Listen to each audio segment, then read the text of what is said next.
poll just now, I've seen that quite many people have watched the videos, and we released the videos and analysis in December last year.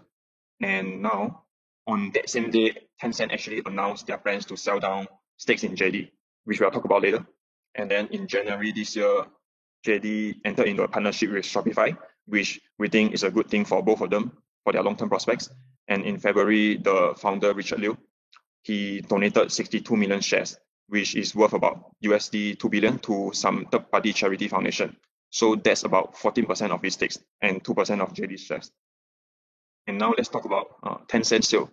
So this is a slide taken from our research videos last time, where after the announcement, we actually updated the slide before releasing. So you can see here for the major owners, this is Tencent. They own JD through Huang River Investment Limited. So they used to own about 18% of JD and then said about 17% in 2020.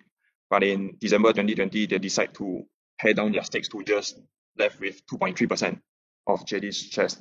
And it was supposed to be completed around like late this month.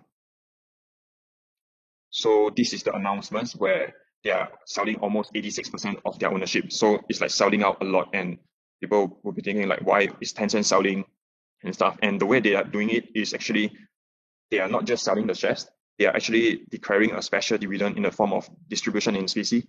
So just a question here, like, is there anyone who is a direct Tencent shareholder, meaning like you hold Tencent shares directly, so you would be affected by this announcement? And do people know what is distribution in specie? Does anyone know? Like compared to a cash dividend or just a sale? There was a ratio that was mentioned, right? Because I hold Tencent shares and there was a ratio that was there. I don't remember it offhand now. So I understand against those Tencent shares, I would get some JD shares or the other way around, something like that. There was a ratio I had calculated at that. I don't remember it now. Cool. Yeah, you're right, Apu. So here I put up the ratio. So instead of selling those shares, Tencent is giving the shareholders an option to receive those shares and then decide for themselves what they want to do. So for every 21 shares of Tencent that you hold, you will get one Class A JD shares. And that's the distribution in specie here that we are talking about. And I think depending on your jurisdiction, where you are based, where you are holding the shares in, some countries might not be able to receive the shares. So in that case, Tencent will just sell the shares and then give you the cash instead.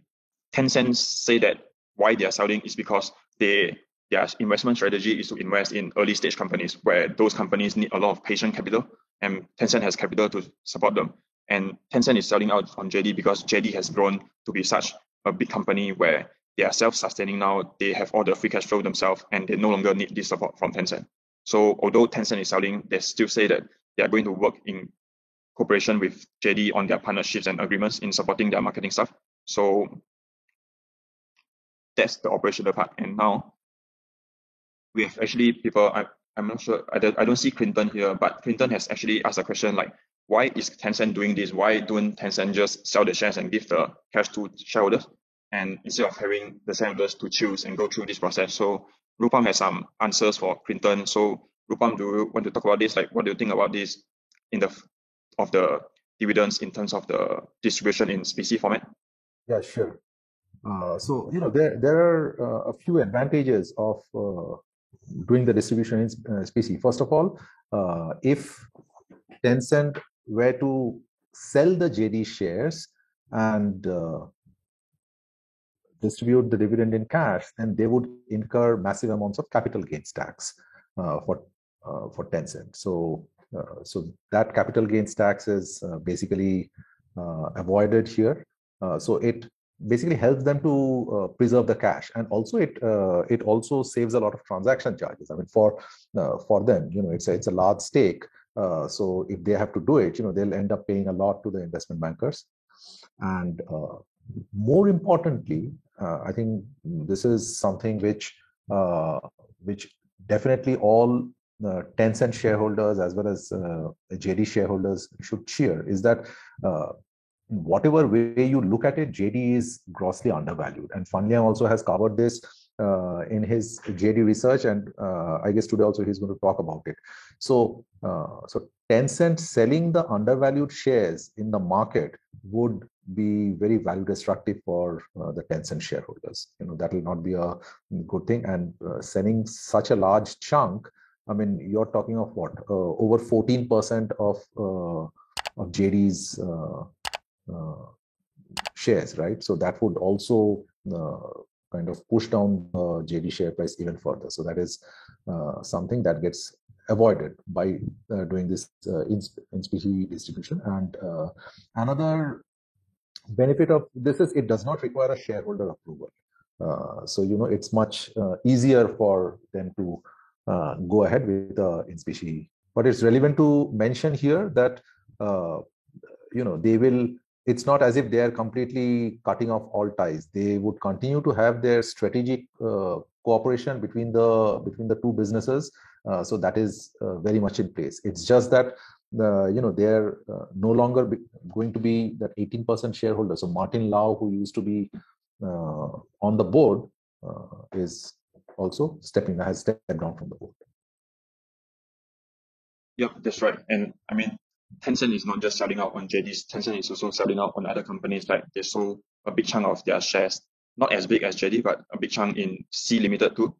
And I mean, people can only speculate as to what's the true reason of them, and maybe one of the reasons is just they don't want to be seen as having too much influence in all these companies, big companies, and just a better appearance in front of the regulators, Chinese, especially with the Chinese cracking down on all these monopoly issues. But in the end, it's all speculations as to the true reason of them selling. But what we can see is whether, like, would they continue to work with JD well in the future?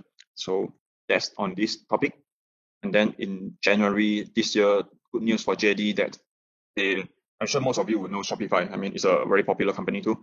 And basically, it powers e-commerce merchants to set up e-commerce stores globally, mainly in the US. And two of them has partnered up. So now JD has allowed the Shopify merchants to list their products on JD Worldwide Marketplace for them to sell easily to Chinese consumers.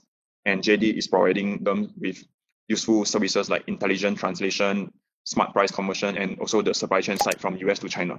So I think in the long run, it will be good for both.